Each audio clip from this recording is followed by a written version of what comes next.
असंडोली ते पंढरपूर श्री स्वामी समर्थ चैतन्य आणि श्री रेवणनाथ पालखी दिंडी सोहळा आयोजित करण्यात येतो। यंदा या दिंडी सोहळ्यामध्ये वारकरी संघटनेचे गगनबावडा तालुका अध्यक्ष सखाराम पाटील यांच्या पुढाकारातून 300 वारकरी सहभागी झालेत। असंडोलीतील रासाई देवीच्या मंदिरात 11 दाम्पत्यांच्या हस्ते माऊलींच्या पादुकांसह कलश, तुळशी वृंदावन, विना, गणेश आणि त्रिशूल पूजन करण्यात आलं।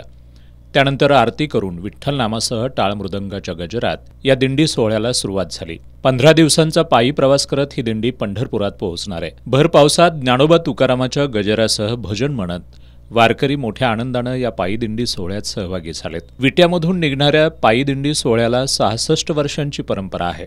गेल्या 4 वर्षांपासून गगनबावडा तालुक्यातूनही ही दिंडी निघत असल्याचं वारकरी सतीश साळुंखे यांनी सांगितलं।